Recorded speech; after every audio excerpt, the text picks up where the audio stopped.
right? We had a look at far and nearsighted in the previous lesson. Now we're still busy with a convex lens. Now one of the uses of convex lenses is to use it as a magnifying glass, all right? Now we can draw a ray diagram to figure out what the image would look like. Now here is a picture of a ray diagram. We usually represent a line that will go straight through the center of the lens. That is known as the optical axis. All right? And we represent the lens simply with a vertical line. We don't draw the shape of the lens as they have over there. So this would be the lens. Then we differentiate 2 points either side of the lens. We talk about the 1 point is F1, and we have an identical F1 point on the opposite side of the lens. F1 is the point where we find that, where's that diagram, convex and concave lenses? Not that one. No, not that one. That one. Where did I have the picture of a convex and a concave lens? Not there. Not there. Where did I have the diagram that shows the rays are converged and the rays diverge? Did I have one?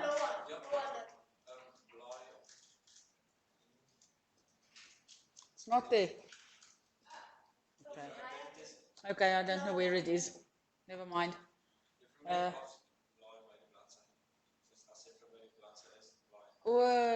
Which one is it? That one? Oops, not that one. I have to go. There. No, not that one.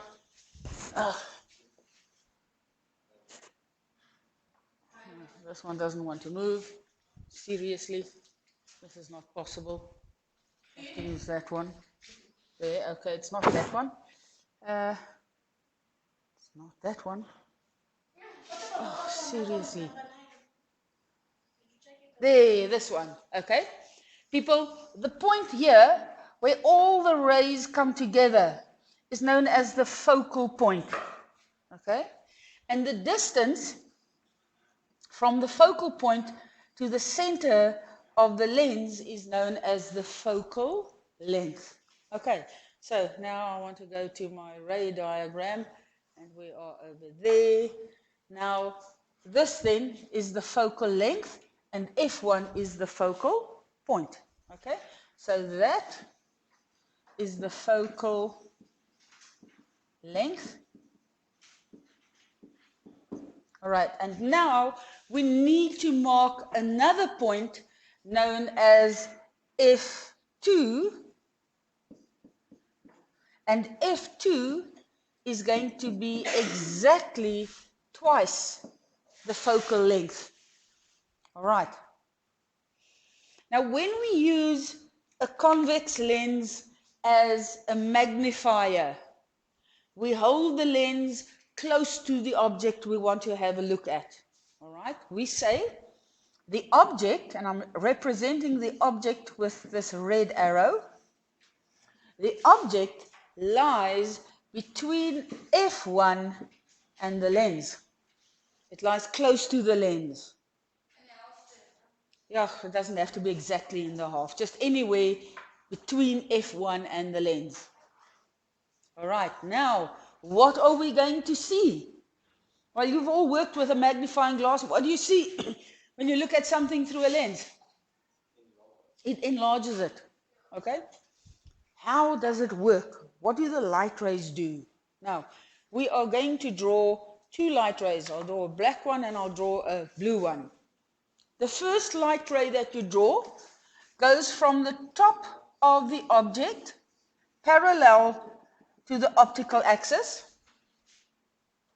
and then it is bent through F1.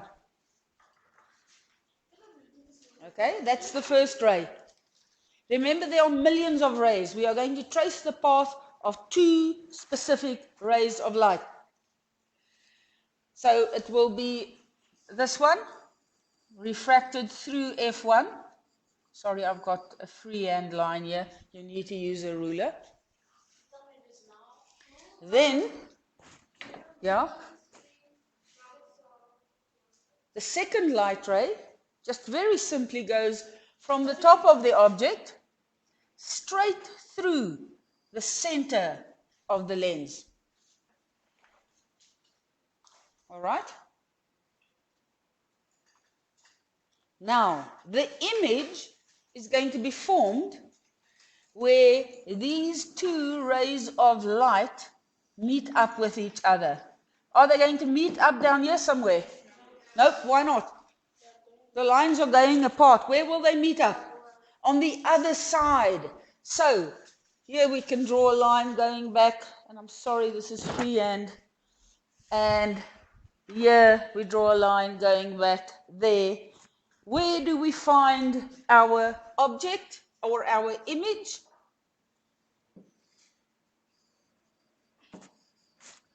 What do we know about this image? Is it bigger or smaller than the object? Much bigger. It's enlarged. Is it upside down in relation to the object or upright? Upright. Okay, so have a look here.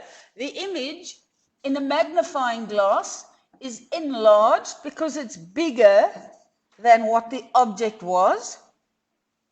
It is upright because it's got the same orientation in relation to the optical axis. All right? And it is virtual. Now, once again, what is a virtual image? The light does not really reach the image. I can't project it on the screen. So when you look through the magnifying glass and you see the enlargement, is there really an enlargement? No, it's a virtual image. All right. Yes, yes.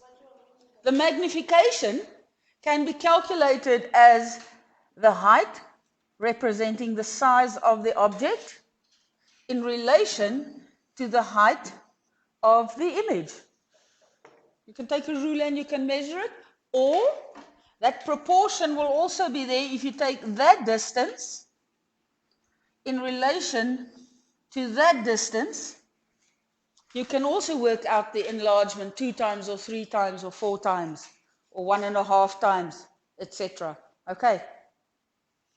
That is the ray diagram representing the image formed by a magnifying glass. This is the diagram. Here we have the object. Okay. The object lies between F1 and the lens. There is F1. Okay, it's not very clear on the diagram.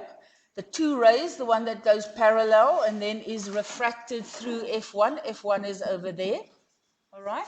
And the other ray is the one that goes straight through the center of the lens. Yeah.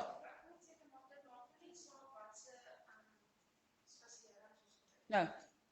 If your object lies between F1 and the lens, you will always get an enlarged upright image.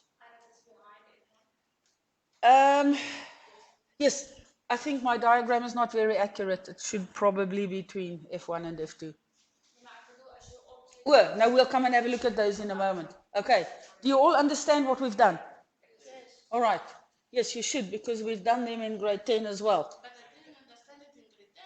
But do you understand it now? I think. Good. That is definite vooruitgang. Yes. All right, now, I've written up here on the board, draw ray diagrams for an object on F1, object between F1 and F2, object on F2, object beyond F2. Now, I want you to do this for a homework exercise, but please write this down as well. I want you have your optical axis, okay, and you have your lens. For each of these cases, I want F1 to be a distance of 3 centimeters from the lens. Okay? So F2 will lie a distance of 6 centimeter from the lens. Are you all with me? All right? Ne? This is the grid on which you are going to draw your diagrams. Okay. So this picture here is going to look the same for that one, and that one, and that one, and that one. The only difference is going to be this one must lie on F1. In other words, for this one, the object must be 3 centimeter from the lens. Okay? And I want you to draw the object.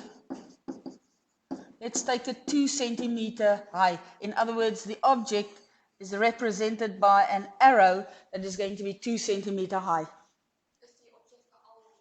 Yes. No. The object in all of the diagrams is going to be a line 2 centimeter high. All right. Now, the first instruction is on F1. So you will put this one there on F1. And you will draw 2 rays, as we had over here. That one in red, and the other one in blue. Okay? Yeah.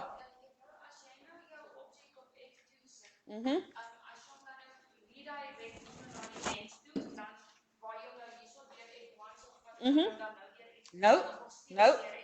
Still, the 2 rays run from the top of the object parallel to the axis, and that one is going to be refracted through F1 always, and the other ray will go from the top of the object straight through the center of the lens always. Okay.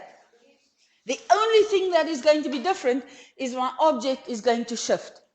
Now, for the second one, they say the object must lie between F1 and F2. Let's say your object lies 4 centimeter from the lens. So you're going to take your object and you are going to shift it 4 centimeter. And you are going to draw the 2 rays again on a different diagram. I forgot that you draw them in different colors of line. No. Definitely not. Let me try it. I'll do it correctly. Okay? Are you with me? Yeah. Then the next one, object on F2. In other words, my object will be 6 centimeters from the lens, 2 centimeters high. You draw the rays, you find the image.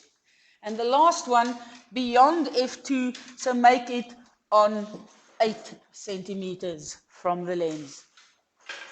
And then I want you to see what the image looks like for each condition that we have. Yes? No, you don't have to work the enlargement. Okay. All right. Yes?